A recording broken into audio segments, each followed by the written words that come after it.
Hello बच्चों, let's read the question. The question says that nucleolus Golgi apparatus E are reforming. Option A anaphase, option B prophase, option C telophase and option D metaphase. Question ये कह रहा है कि जो nucleus और nucleolus Golgi apparatus और ER किसके अंदर रिफॉर्म होता है. तो सबसे पहले इस क्वेश्चन को समझने के लिए हम लोगों को एक की कॉन्सेप्ट की ज़रूरत पड़ेगी और जो हमारा की कॉन्सेप्ट है वो है हमारा cell cycle.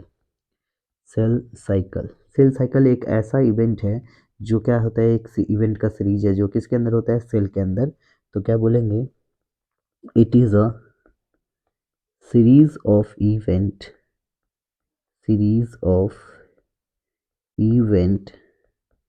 that takes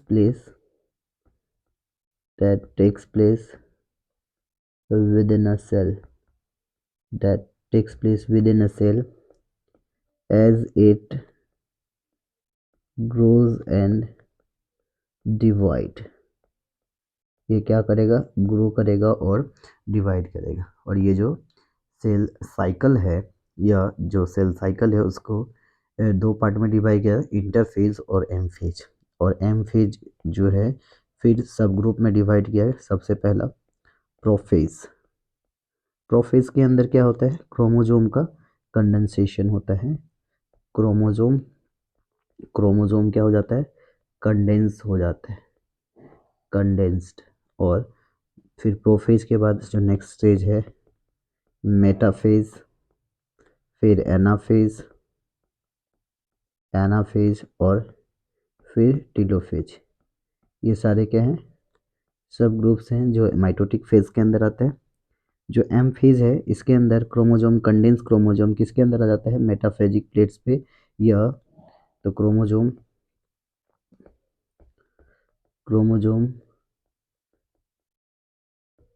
present at metaphasic plate के पास होता है. एनाफेज में सेपरेशन होता है क्रोमोजोम का. In anaphase separation of chromosome takes place. Separation of chromosome का क्या होता है, सेपरेशन होता है. और जो टीलोफेज होता है इसके अंदर जितने भी सेल ऑर्गेनल्स है जैसे न्यूक्लियोलस, ईआर और गोल्जी बॉडी, ये सारे कैसे होते हैं, रिपेयर होते हैं, रिफॉर्म होते हैं. सो हमारा जो final answer of this question is option number c, telophage. Hope you understood it well. Best of luck.